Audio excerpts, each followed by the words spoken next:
Hello and welcome back to the channel. My name is Tom. Some of you might know me as Bowl of Salmon on Instagram. Today we're talking about a popular watch from a French brand you might have heard of. We're taking a closer look at all the color options of the Baltic MR01.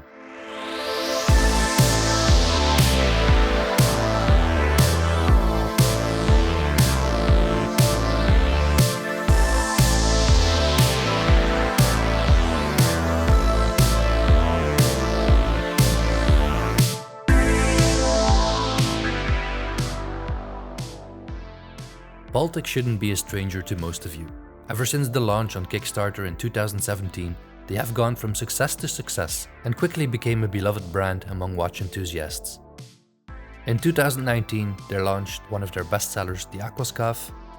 In 2021, the star of today's video, the incredibly popular MR01 was released, not to mention some really cool collaborations and releases in between. For myself too, as a watch enthusiast, Baltic is one of those brands where on multiple occasions I've hovered over the buy button. Aren't we all always on the lookout to add a little affordable watch to the collection, because one more wouldn't hurt, right? Baltic seems to find that sweet spot, providing enthusiasts with affordable alternatives to vintage-inspired designs that most likely are way out of our budget otherwise. This video is sponsored by Baltic, and they were kind enough to loan me all three colors of the MR01 collection. I want to stress that they didn't have any input in what I say here. Since you're watching this video, chances are you have made up your mind about these already, and I hope with this video I can at least help you to make up your mind about the dial color. This vintage-inspired affordable dress watch comes in a classic little package with a case diameter of just 36mm, a lug-to-lug of 44mm, a lug width of 20mm, and a thickness of just 9.9mm including the glass. Well, the glass is actually a high-domed Hesselite. Hesselite is a plexi, just like my Speedmaster. It's aesthetically more pleasing, but of course can pick up scratches more easily. But nothing that some polywatch can't fix either. The case is made from stainless 316L steel. There is a simple pull-push crown and the water resistance is negligible at 30 meters, making it just splash-proof. The least favorite part about the watch for me is probably the crown. Technically, you can hand wind the watch without pulling the crown out, but it's really difficult to grip, and for getting the crown pulled out, you better not be a nail biter either. The top of the case and lugs are polished and shiny as You can almost check if you're having a good hair day or not. The sides of the case have a really nice horizontal brushing. Even with the supplied leather strap coming with a quick release, the lugs feature lug holes for an easier strap change if you decide to throw on your own leather straps at any given point. Baltic is very transparent in their communication on the website regarding the supply chain. They make it no secret that parts are produced in Hong Kong. Yet, the assembly and regulation is done in France. By working like this, they can make affordable watches, but they still have control over the end product quality. The movement being used is a Chinese automatic movement with a microrotor. And because of that microrotor, the case is kept down to below 1 cm. And it still provides a power reserve of 42 hours. Some extra care and attention has gone into the finishing and decoration of the movement. The perlage, the circular stripes, a gold-colored microrotor, blue-colored screws. It's all there to make this watch appear even more expensive than it actually is. Just look what you're able to showcase to your friends when you flip over the watch. And I haven't even covered the dial yet.